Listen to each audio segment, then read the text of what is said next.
When I produced it, we got it on the radio and it rapidly went to #1 in New York, you know. This is what really launched Ghetto Records and allowed us to keep pursuing the music that we were doing at Ghetto Records. Of course, at that time I had left. This was the last thing that I did with Ghetto. So was that the most successful record on the label? Yes, without a doubt. Politics was the most successful.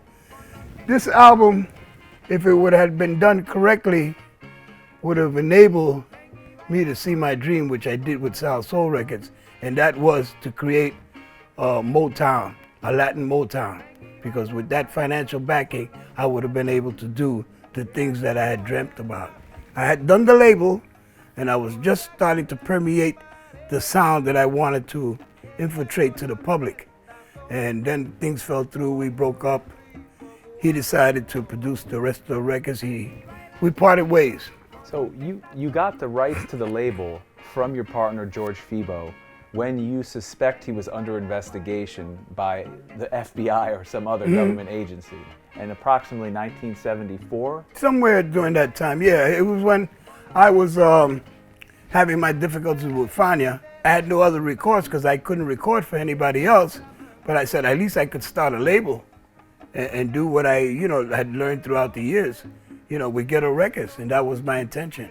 So why didn't you sell the label then, after you had started working with Sal Soul and people with means and money came asking? Why didn't you just sell it?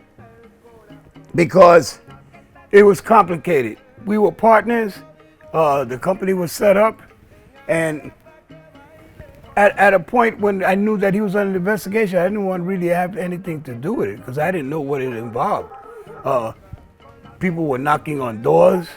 We didn't know if the FBI phones were tapped. I didn't know the extent of what he was involved in, and he was jumping all this in my lap. So I didn't want to get implicated in anything, so I washed my hands and just kept moving on.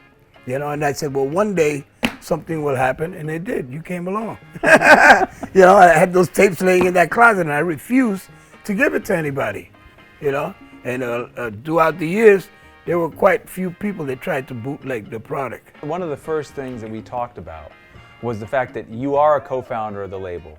You produced a lot of the records on the label. It was your status and your association with the label that made it possible for this thing to be bigger than just a minor idea that it might have been with a lesser person at the helm.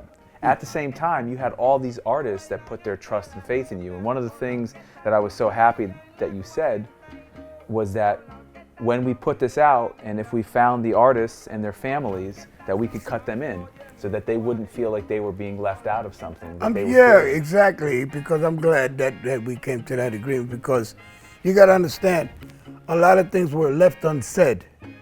Probably the artists only knew half of the story. All they knew is that they recorded. Maybe they didn't see any residuals.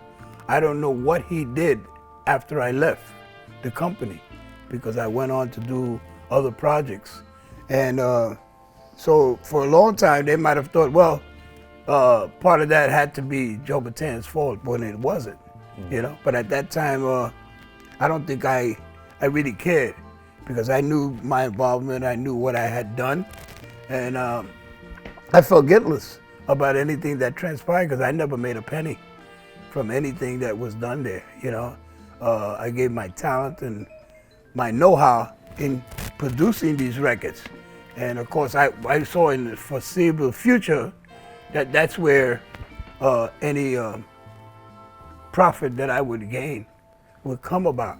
And how about legacy? I mean, is legacy important here too? Oh, of course. I was always proud of the name, and had no idea of the impact of this until you hear the stories from people later on. And it's seeing people that talked about certain things and had no idea. It's like Sal Soul. When I did Sal Soul, they had no idea that I was involved. And I thought that was really criminal, because that was actually my baby. I created Sal Soul Records. I put the name, the same thing I did with Ghetto. So that's why I always had that mindset, I could do this anytime, which is foolish, because your opportunity doesn't come all the time. Right. You know what I mean? And the legacy of this is that I'm happy that I was a part of this situation, the name, and I'm hoping that it continues now. There's a chance the Ghetto Records continue and the story can continue. And it's sort of like a Cinderella story.